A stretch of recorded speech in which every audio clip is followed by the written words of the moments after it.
chance, yo. That's my only chance left to prove to y'all I'm the best rapper.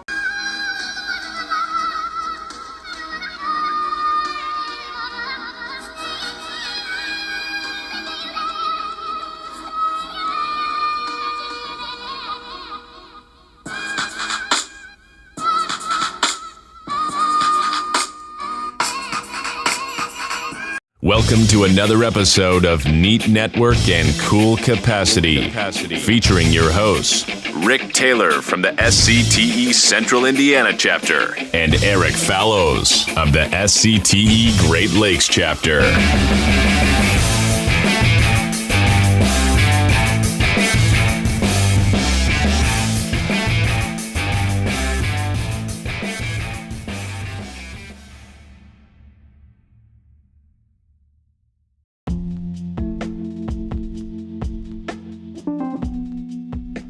Hey, good afternoon, everyone. Today is Friday, May 24th. We're heading into Memorial Day weekend. Rick, this is episode 11. How's things going, man? Things are good, Eric. Couldn't be better. Chapter's doing well. Just a couple quick highlights about Central Indiana. Obviously, there's a big race in Indy this weekend. It's where our logo comes from, in case you wondered. Oh, that's right. We just finished up a training. We had Tuesday, a couple fiber experts come in, do some drop cable connectors for fiber optics, and then also some splicing, kind of showing the ins and outs and the prep work behind both of those. Next thing on the chapter's calendar is going to be June 26th. We're going to do a quick virtual session on bonding and grounding. So make sure everybody's up to standards on those. We'll bring in probably one of the vendors to give us a little schooling on bonding and grounding the 26th of June. So that's what's going on in Central Indiana right now. What about you and your chapter? So we are 2 months out from golf as of today. We've got 6 teams signed up so far. We've got a couple singles. We have a handful of hole sponsorships. We've got a lunch sponsorship, and then our Golf Cannon sponsorship is secured as well. So shout outs to PPC, Premier Aerial, and Verita on the sponsorship love so far. Rick, to your point on the training, we had a training the day after you on underground locating. That was on the 22nd with Ken Wright. It was a good training. It was well attended. You're ahead of us for June. We are still in planning mode for June, so it's probably going to be the end of June. It'll be a transport networks training of sorts, but that's it from a high level. So how's things going for your golf planning, Rick? What's that looking like? Man, you guys are all over that. You're 2 months out with sponsors and things. We're just probably next week. We'll get through the holiday, start doing a save the date. We'll stand up our sponsorship stuff. Location secured. We're put me on the spot. 21st of September, I believe, is ours. So we really haven't done much other than have conversations with the venue, make sure everything's good there. So as we get a little bit closer, I'll reach back out to Woodwind Golf Course. It's been the same place for the past couple of years. They take really good care of us. It's a great course, beautiful. Golfers love it. People that don't golf like me still have a good time. So yeah, we're in the very, very early stages of planning that one. Interestingly enough, I got a phone call yesterday. I think next month is Bluegrass, their golf outing. They do it down southern Indiana at Belterra, and it sounds like that's coming up next month. So if anybody wants to go to the casino, hit up your buddy at Bluegrass because they're amping up for theirs. Nice. Well, I think at this time we will go ahead and bring our guest on today. So welcome, Colt. Colt Saylor. He's a leader in field operations at Rogers. And for the Ontario chapter, he is the deputy secretary today. So welcome to the show, Colt. How are you, man? Hey, you guys. Thanks for having me. I'm well, thank you. Yeah, so let's talk about your SCTE experience, Colt, if you don't mind. We can kind of get into the nuts and the bolts of how you got your start in the chapter, if you will. Yeah, well, maybe I'll back up and I'll give you a little bit of history of where I'm at in the industry. So I'm not sure if I'm talking with an accent or not, 'cause it's always hard for me to gauge that, but I'm from Canada. I'm from Midwest Canada. So as you said, I'm a leader at Rogers Communications and field operations, and I support Saskatchewan, Manitoba, and Western Ontario. So I'm right in the center. I've been in the industry for about 20 years, have all types of field ops roles, which we can get into in a little while here. But where I'm really proud of is my recent involvement with SCTE. So I think it was around 2019, I began my relationship with SCTE. I started on by taking on a few leadership opportunities there. So really around the standard space, standards, working groups specifically. So my first opportunity was within the Energy Management Subcommittee. I chair a working group called Access Network Efficiency, and for short we call that A&E. It's got a big focus on defining the levers available to cable operators to help them understand and influence kind of where energy is consumed in the access network, ideas around how to appropriately compute that energy, and how we can kind of measure the transition into things like sustainability, overall energy reductions, things like energy storage systems. There's a higher demand for always on connectivity. We've had some really large scale environmental disasters, right? We want to make sure that customers are always connected with that emergency service. So really cool innovation happening in that working group.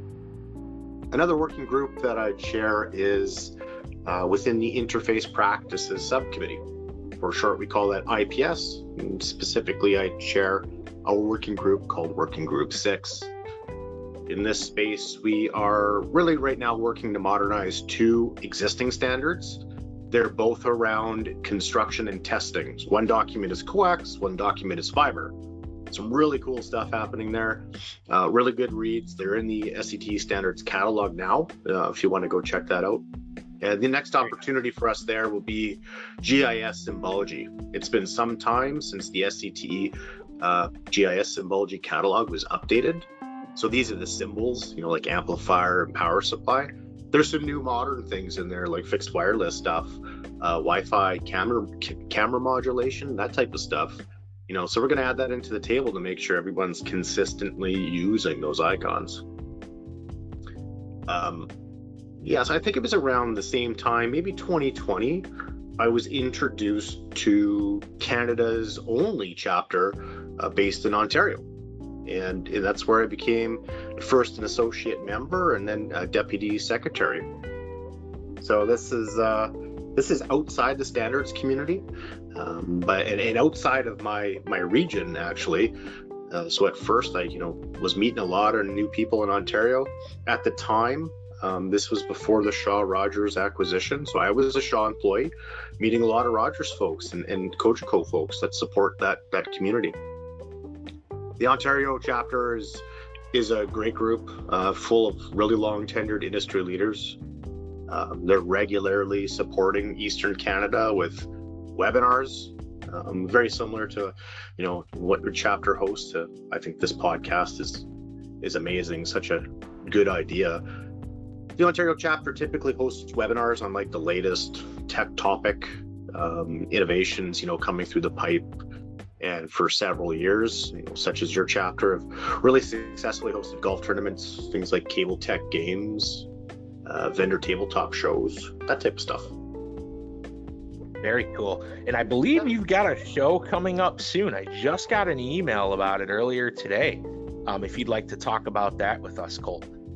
Yeah, no problem. Yeah, so what we're really excited about is an opportunity to host a show in Western Canada. Now that we've got some space there, there's a lot of cable operators, a lot of OEMs, a lot of contract outfits in Western Canada that could really leverage a a common space to have a meet and greet. And in June, about mid-June, we're going to be hosting a tabletop show in Calgary, Alberta. How awesome is that? So not where the chapter's located. We know there's a need on the other side of Canada, so we're gonna host something over there. That's a awesome idea that you guys put together, and it's what SCTE is really all about. Bringing folks together, the training piece, things like that. I have a question for you, because I've never been to Canada. I don't know. I can point it on a map, right? But how far do you think? How far do you think you guys stretch with the chapter? You said you do some webinars and things like that. What's your guess on how far out you guys reach in Canada, being the only chapter there? Well, I would say that we didn't have consistent penetration in Western Canada. Existing sponsorship is typically Ontario East. Now that there are some really big players in Canada, some really big cable operators, that penetration has expanded quite a bit. But as you know, it is challenging to deliver on some of the events, like the golf tournaments and tabletop shows. That's a sizable task. So really, I think there's an opportunity to establish another chapter. We're not there yet. Those are conversations that we're having. So really, we can really support the Western provinces, and that's basically Manitoba west, right to Vancouver Island. Large geographic area. Yeah, definitely. Well, it sounds like exciting stuff going on, and you guys are definitely trying to branch out the best you can and involve as many as you can, which is why we're here, right? So, we're really, sorry to interrupt you there. No, we're really, in Canada, in the United States, really in this industry, we're in a generational growth phase, right? It's really important for cable operators to stay connected and informed on best practices and standards, and that's why we get together in these communities, right? We talk about industry improvements and technology coming down the pipe. Skipping back to that generational growth phase that I mentioned, I don't know if this is the right term to use, but it sticks with me. I'm a millennial. I don't know where you fit in the whole thing, but I'm a millennial. I have a young family. I'm a millennial. I grew up without tech, right? I grew up as a child in the 80s. I had the speak and spell. That was the technology, but the family PC wasn't always accessible, right? And the internet connections, that wasn't a thing, right? Yep. I have young kids now. My kids are 8 and 11. So the difference between my childhood and their childhood is totally different. I grew up without tech as a child, and then into teenage years with, the Nokia cell phones, right? The bricks and the Nintendos and the Super Nintendos, and we evolved. My kids are totally surrounded by tech now. So my young family, we're busy. We love outdoor stuff. We have spring baseball and, we have winter sports. But where I'm going with it is my kids and I, to a point, always expect now to be connected, right? We've got a cottage. My family has a cottage in a beautiful lake area. It's about 150 kilometers. I don't know the transition amount. It's 150 kilometers from Winnipeg. Okay, beautiful lake country with Canadian Shield. It's away from Winnipeg, which is Manitoba's major metro center, and of course, the most serviced area in the province with wireline and fixed wireless products. But when I'm out at the cottage and I'm doing my favorite things, I'm hiking around, or I'm swimming in the lake, I like to track my workouts on my smartwatch. Sure. Right? If I'm sitting around in the sun having a pop, or sitting around the bonfire at night, I want to be streaming music, right? Oh, you're speaking to my soul, Colt. Right. And I don't know how common this is in your area, but my favorite thing to do up there is power sports, right? So I got the boat, I got the quad, right? We got the toys, But when I'm out there like riding around on the ATV, maybe blazing a new trail, like I want to track it. I want to map my ride. So not only can I bring my kids back to experience that, but I can share with other riders in my community, right?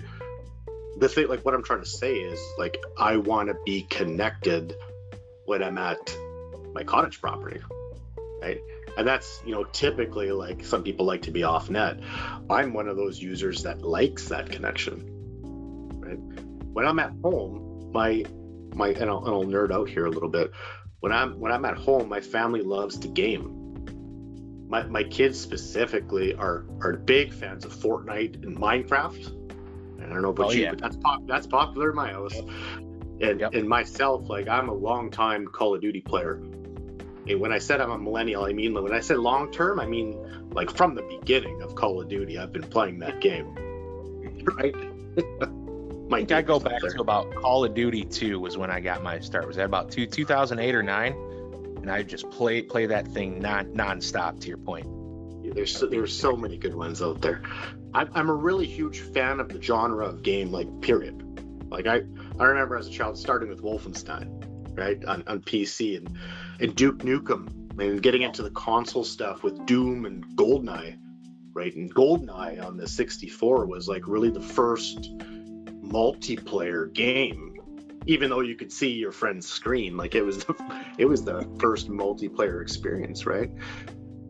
I really got my first taste of online gaming with Quake on the family PC with dial-up, right? And if somebody phoned the house, I would get kicked off the internet and you'd lose your gaming experience. But now, like gamers and family gamers, like my kids, there's almost a requirement to be online when you're gaming. If the game itself isn't online, like the online store is required to buy skins or whatever it is for that game, right? So there's always a component of being online.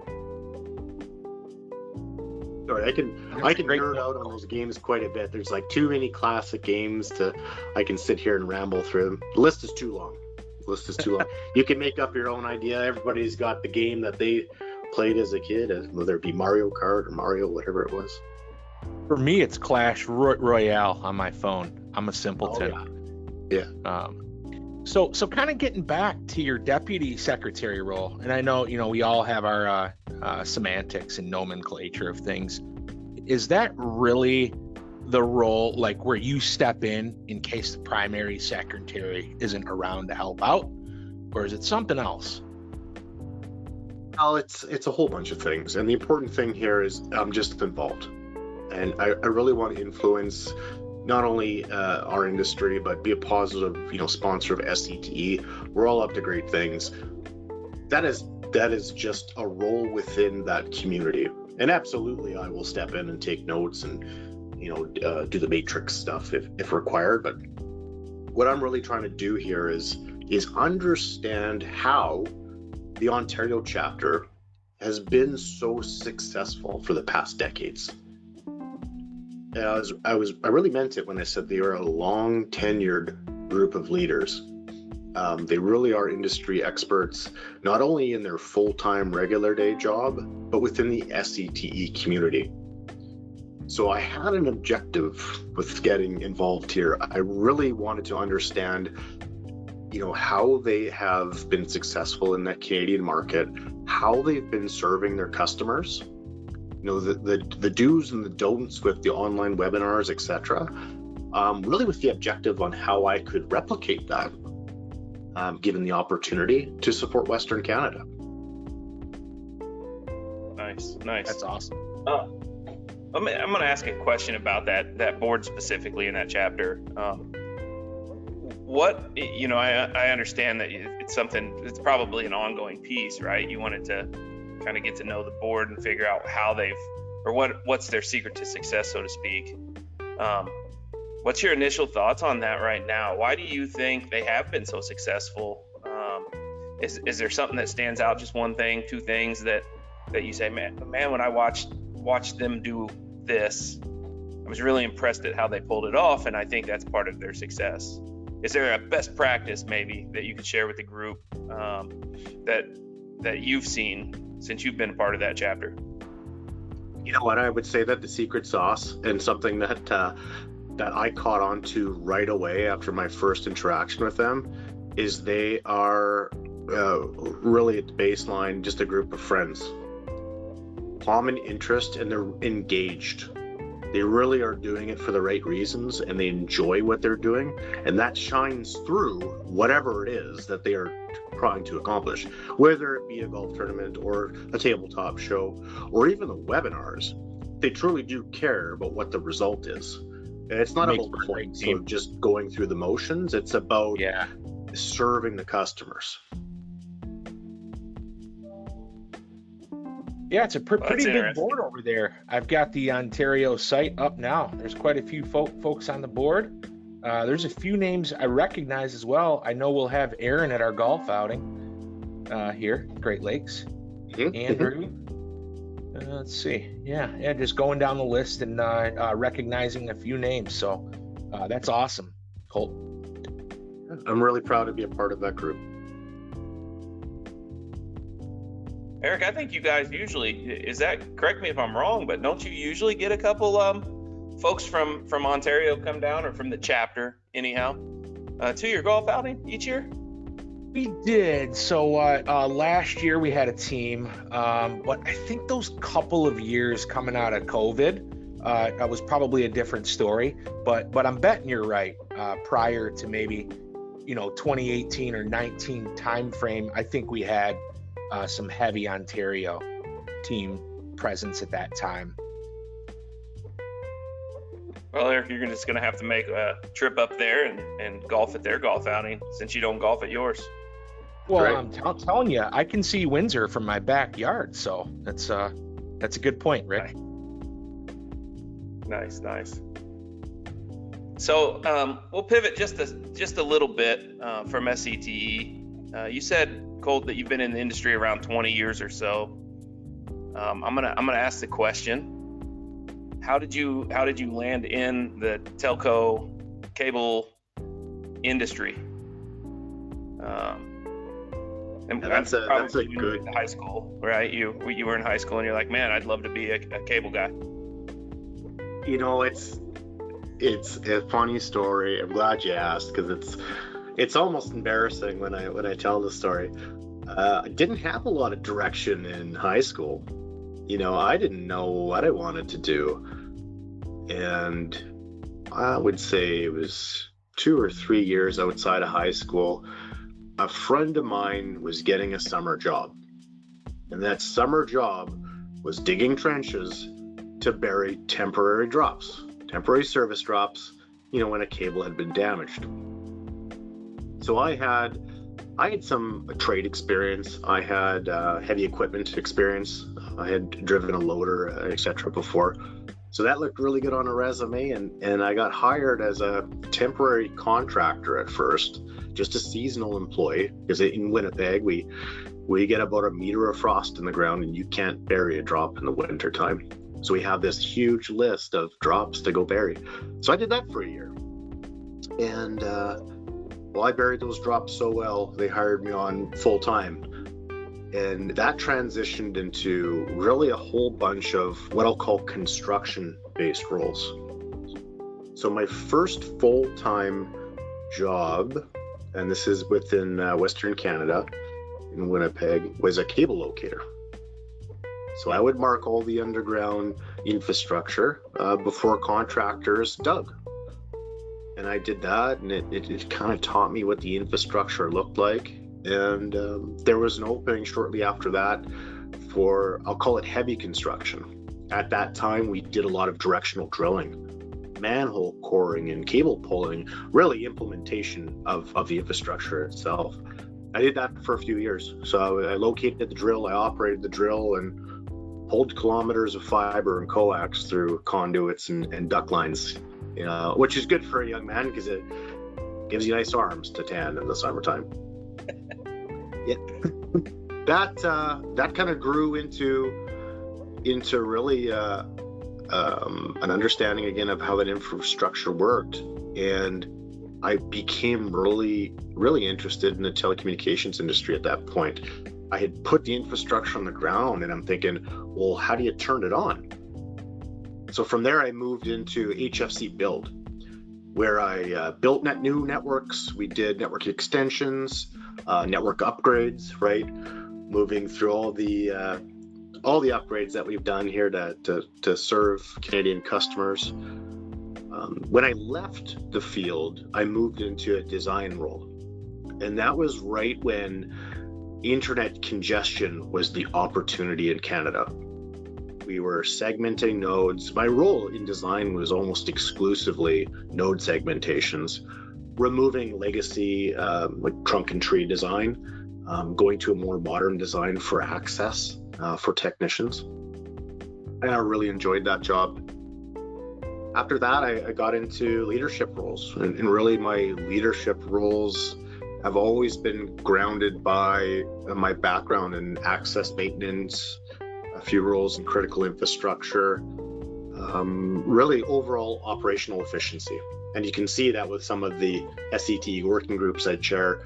That is my passion. It is field operations, serving our customers and ensuring that we're doing it in the most efficient method possible. So I've been around the block. I've kind of tried everything.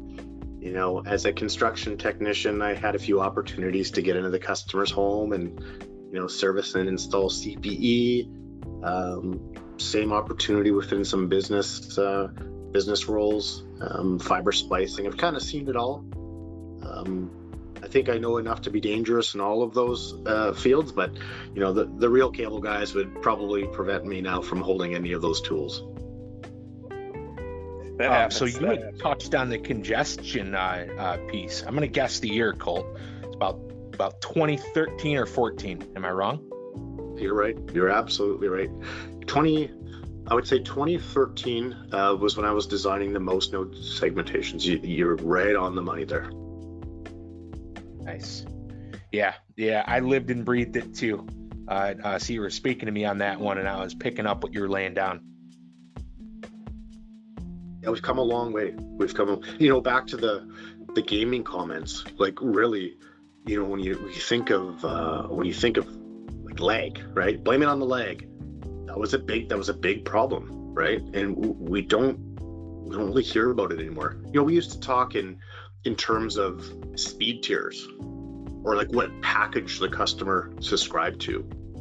Right now that we're you know, this generational growth that we're in, we're past that now.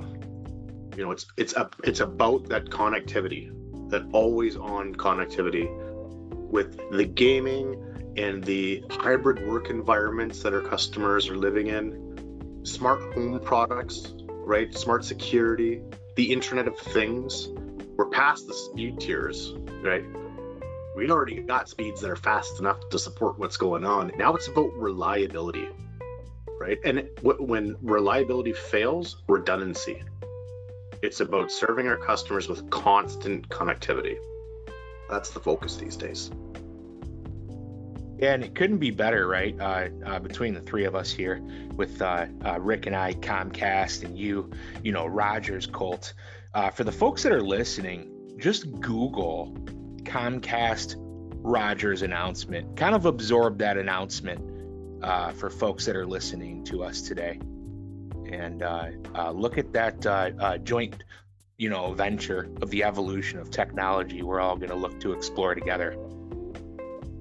Yeah, it's a really, really interesting time. Both organizations have been contributing largely to the evolution of our networks here. You know, we have some game-changing stuff happening in Canada. I'd love to come back to the show here in a few months or a year from now to share all the great things that we're doing up there in central Alberta. You know, you have the SCTE and cable labs here in America, heavily partnered with Comcast, and everybody's doing some great things here. Lots of content for their show in the next couple months, that's for sure.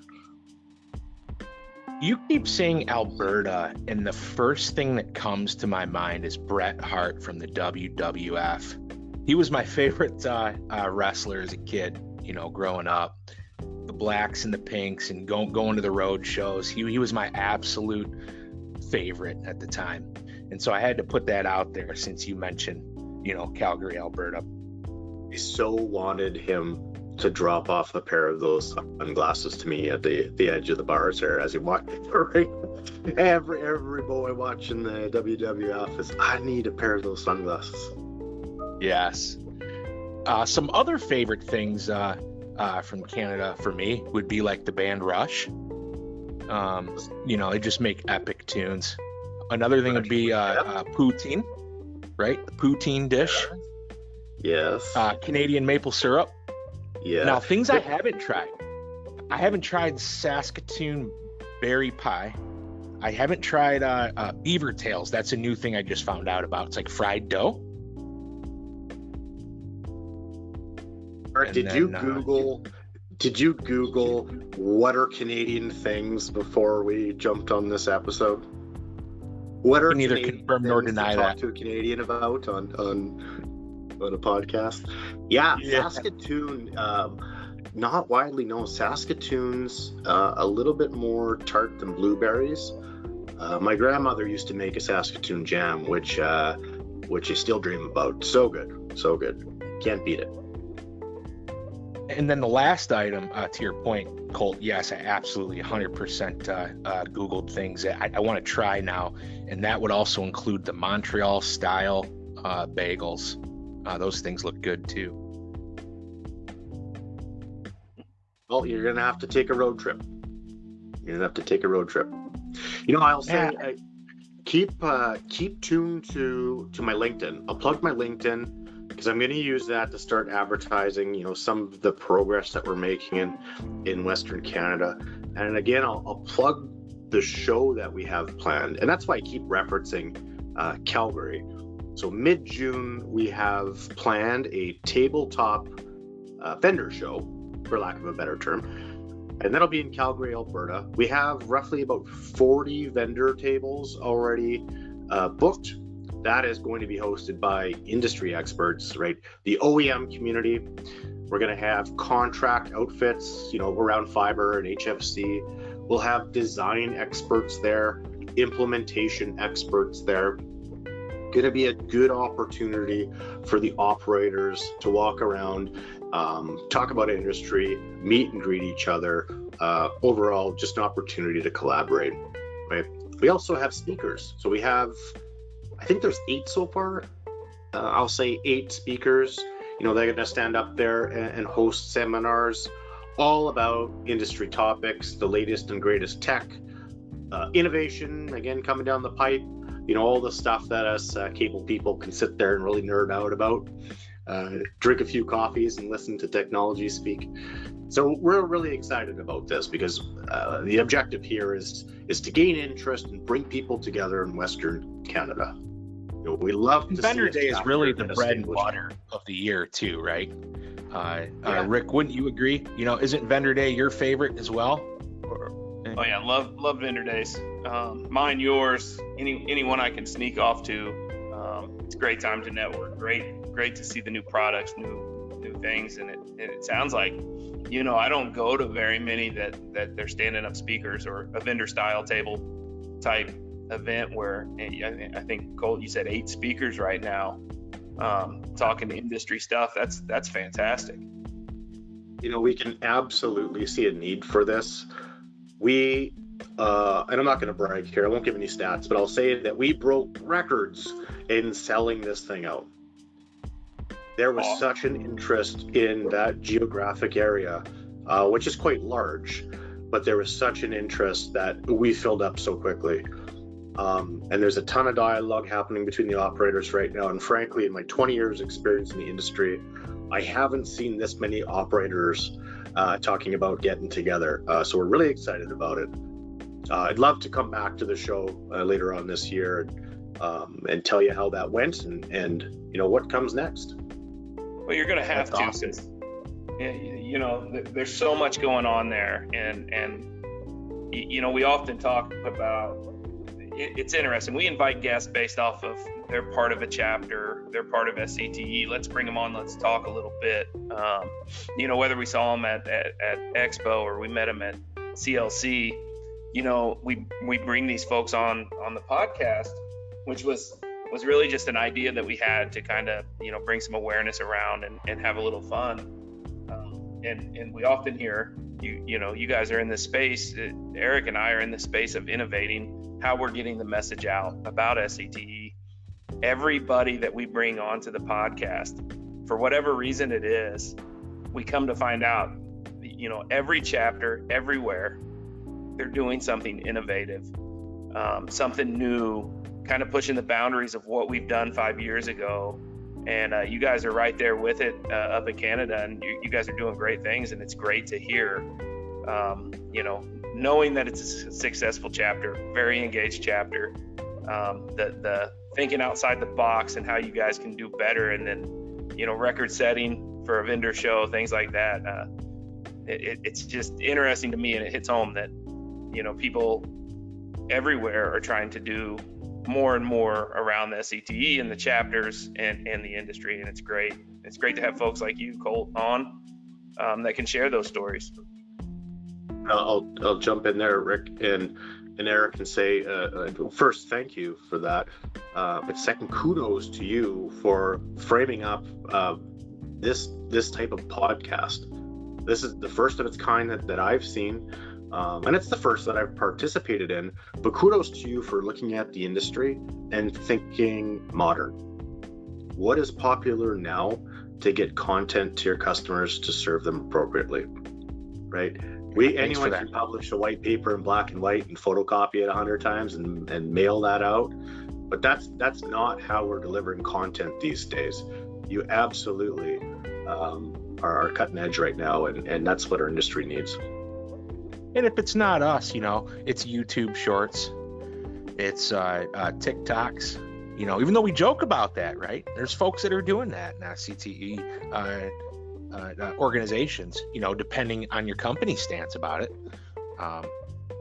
So yeah, and also shout out to Steve Harris too, for kind of like conceiving this idea and planting this seed, honestly, because had he not talked to Arnie at the chapter leadership conference, and had Arnie not approached, Rick and I about having this group on today, you Colt to represent, this never would have happened. So, thanks, Steve. Thanks, Arnie. Yeah, a couple of real classic gentlemen there, for sure. Two of my favorite people. Eric, when you were talking about things from Canada, I was certain that you were going to say Rudy Dauncey, some of your favorite things from Canada. So I won't tell him you didn't say that, but I was waiting for you to drop that. It's that one. Oh, you got me good on that one. Yes, who's also a good friend of Arnie, right? And a great friend of the chapter boards as well. So shout out to Rudy. To your point, Rick, geez, I missed that one. Yeah, and fun fact, he's part of the reason I'm part of SCTE. Rudy's encouragement is what got me started as a board member and things like that. So Rudy is the reason that we started up this podcast in the first place. It was CLC, it was Indiana, it was 2022, and he said, you guys need to do a podcast. And here we are. What episode 11, I think you said? Episode 11, yes. Yep. Yeah. Well, great.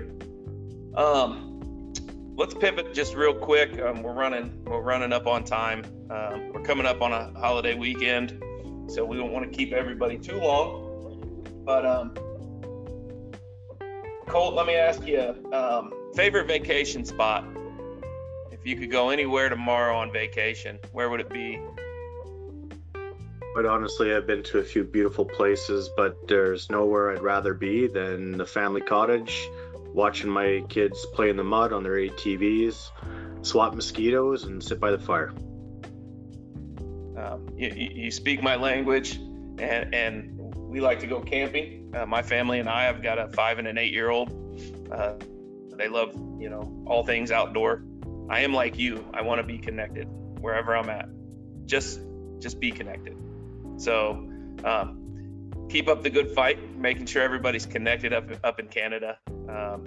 Keep doing great things up there, definitely. And send us some pictures of that cottage spot sometime. I'd love to see it. You describe it, and it sounds like a great place. Absolutely, I will, and I really appreciate the opportunity to come here and participate with you. And I'll be patiently waiting for my invite back to share how our events went in Western Canada and what the future holds for us. Hey, Colt, do you think LinkedIn for that? Do you think you'll make it to Expo this year? Yeah, I sure hope so. We've had such a great time participating in Expo. You know, there's so many experts there, really so little time, you know, to get to see everything. But yeah, if we're up there, certainly we'll take some time to sit down and talk through some of these things. Maybe half about work, half about ATV and cottage life. That sounds good. Eric, we're coming up on that time of the show. Do you have a joke for us before we close up this episode? Yes, I've got two, but before I get to that, just a quick one, Colt. Where can we get good pizza in Canada? And that pizza place doesn't count.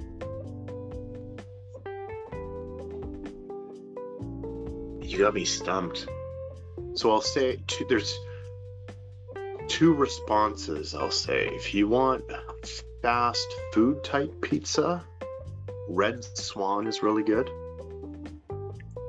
If you want gourmet mom and pop type pizza, even deep dish, there's a Santa Lucia in Winnipeg, Manitoba, and that's very good. Very good.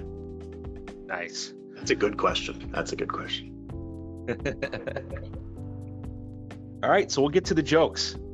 Oh, Eric, I got something for you real quick. Yeah. 2 Wi-Fi engineers got married.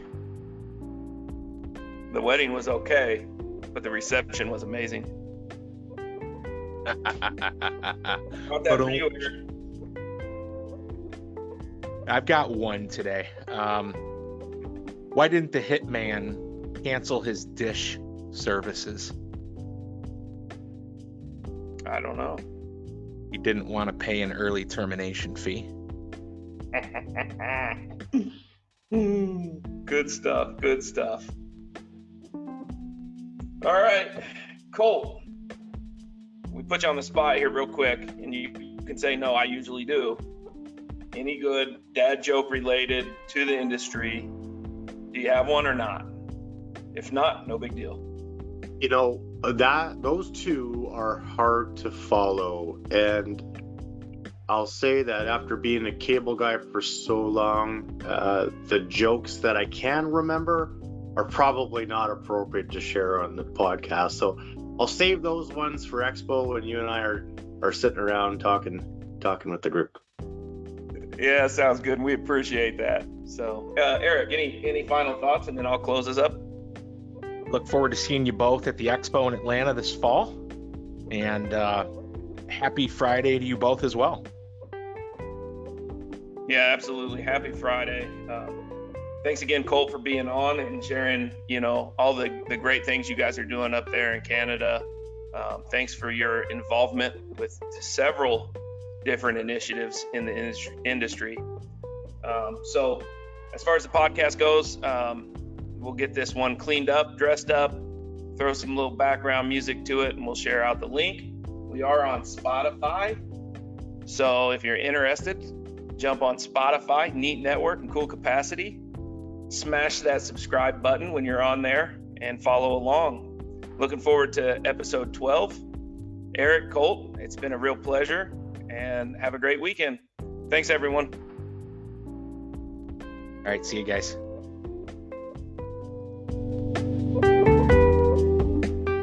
Houdini, now you see it, Houdini, now it's close, Houdini, now you see it, Houdini, now it's close, Houdini, now you see it, Houdini, now it's close, Houdini, now you see it, Houdini, now it's close. You need